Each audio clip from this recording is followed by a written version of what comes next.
Hi, my name is Betsy Stone. I'm an associate professor in the departments of chemistry and chemical and biochemical engineering at the University of Iowa.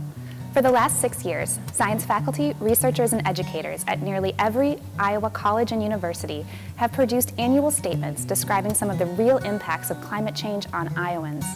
Iowa Climate Statement 2017, It's Not Just the Heat, It's the Humidity, released in August, describes the impact of significantly higher humidity levels on people, animals, crops, and infrastructure. This year's statement was endorsed by 193 science faculty and researchers from 40 Iowa colleges and universities. Here is the Iowa Climate Statement 2017. It's not just the heat, it's the humidity. Uncomfortable humidity, waterlogged spring soils, extreme rain events, mold, and mosquitoes are all expected to become more prevalent in Iowa due to a rarely discussed impact of climate change, increased humidity. Discussions about climate change in Iowa usually focus on changes in temperature and rainfall. However, the rise in absolute humidity, or moisture in the air, is likely to become the most pervasive factor in climate change across the state. Absolute humidity, which is typically measured by dew point temperature, increased in Dubuque during springtime by 23% from 1970 to 2017. Increases in humidity have been measured across the Midwest and in Iowa across all seasons and at all long-term monitoring stations. Humidity couples with temperature to create the heat index, that is a measure of how hot it feels. For example, on August 10th last year, the temperature of 92 degrees and a dew point of 77 combined to feel like 106.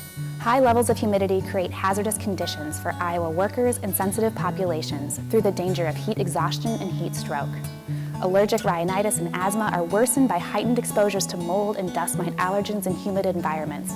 There is also evidence for increased aggression and societal violence with hot, humid weather. For Iowa agriculture, increased warm season humidity leads to increased rainfall, extreme rain events, waterlogged soils during planting season, soil erosion, and runoff of chemicals to waterways. Rising humidity also leads to longer dew periods and higher moisture conditions that elevate costs of drying grain and increase populations of many pests and pathogens harmful to both growing plants and stored grain. Increased nighttime temperatures coupled with humidity causes stress to crops, livestock, and pets. And in extreme cases, heat stress can cause loss of life. Humidity also affects materials, leading to more than just out-of-tune pianos and frizzy hair. Increased moisture in the air accelerates metal corrosion, rot and warping of wood, and peeling of paint. Costs of air conditioning to protect materials and improve human comfort levels likewise increase with rising humidity. Iowans should recognize that the damaging effects of increased humidity rival those of higher temperatures and heavy precipitation and create unique needs for adapting our infrastructure. We must all do more to mitigate the effects of climate change by curtailing emissions of heat-trapping gases, improving energy efficiency, and increasing use of clean and renewable energy. For more information about the Iowa Climate Statement 2017, visit our website. Thank you.